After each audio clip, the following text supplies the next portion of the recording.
আসসালামু আলাইকুম রহমতুল্লাহি বারকাতুহু। ঈদ মোবারক। যেহেতু আমরা ঈদ উপলক্ষে আমাদের রংপুরে চলে আসছি, তো আমি আজকে যেখানে চলে আসছি সেটা হলো রংপুর সদর উপজেলা, রংপুর জেলায় আর কি। তো সাতমাতার পাশে, আর আমার পাশে যিনি আছে উনি আমার আহ, দীর্ঘ পরিচিত, মানে যে রক্তের সম্পর্ক না হলেও মানে ভালো সম্পর্কের একজন মানুষ, যাদের কাছে আমার মনে করেন যে আমার বটবৃক্ষর মতো আর কি।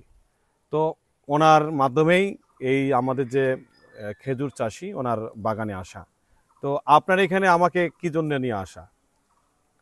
আমার ফলের কিছু সমস্যা, এজন্য আপনাকে একটু দেখাইতে নিয়ে আসছি যে ফলগুলো ফেটে যাচ্ছে, আচ্ছা, এমন ঝড়ি পড়ে যাচ্ছে। এটা নিয়ে আপনার কি স্বপ্ন? মানুষকে খাওয়াবেন বা এই ধরনের কীরকম স্বপ্ন আপনার এটা নিয়ে? মানুষকে ইনশাল্লাহ তো খাওয়াবো অবশ্যই।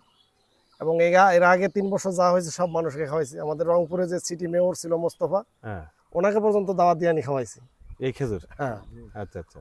এগারো অনেক মানুষ বা এমন কোনো, এর আগে প্রায় 12-13 কেজি হয়েছিল, পুরো মানুষকে খাওয়াইছি। ভাই আপনারা কেমন লাগলো এখানে এসে? ভাই আলহামদুলিল্লাহ খুব ভালো লাগলো এখানে আপনার সাথে আসতে পেরে। আর আপনার এখানে আসার জন্য আপনাকে অনেক ধন্যবাদ। ধন্যবাদ। আমরা মূলত ওনার গাছে উনি আমাকে ইনভাইট করছিল যে হলো ওনার খেজুর গাছ ফল ধরে যাচ্ছে। আমি এখানে এসে সবচেয়ে বেশি উপলব্ধি করছি যেটা হলো ওনার খেজুর গাছের হলো মাকড় এবং পাতার মধ্যে প্রচুর এনথ্রাক্স, এবং সেই মাকড় এবং এনথ্রাক্সের পাতায় যে পরিমাণ সেটা কিন্তু খেজুরের মধ্যে অলরেডি চলে আসছে।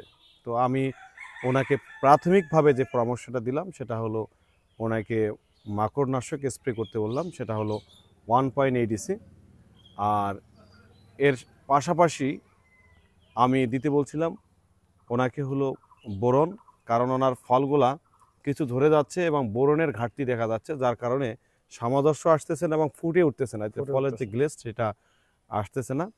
আর এরপরে উনি হলো কপার অক্সিক্লোরাইড গ্রুপের ওষুধ বছরে অত্যন্ত পক্ষে 3 থেকে 4 বার স্প্রে করবে। যদি আপনি স্প্রে করেন তাহলে আপনার মাকড় মারা যাবে, পাশাপাশি আপনার পাতাগুলো অনেক সুন্দর থাকবে। আর খেজুর গাছে সাধারণত সবচেয়ে বেশি মিলিবাগ আক্রমণ করে। এই মিলিবাগের জন্য আপনার ফুল আসার আগে আপনাকে খেয়াল রাখতে হবে, আমি ফুল আসার আগে এর ফুল ট্রিটমেন্ট করব। এর জন্য আপনাকে মার্শাল যদি লিটারে 3 ml দিয়ে আপনি স্প্রে করেন তাহলে আপনার মিলিবাগটা থাকবে না। এরপরে আমরা মাটিতে যে খাবারগুলো দিবেন, আপনি তো জানেন যে সৌদি আরবে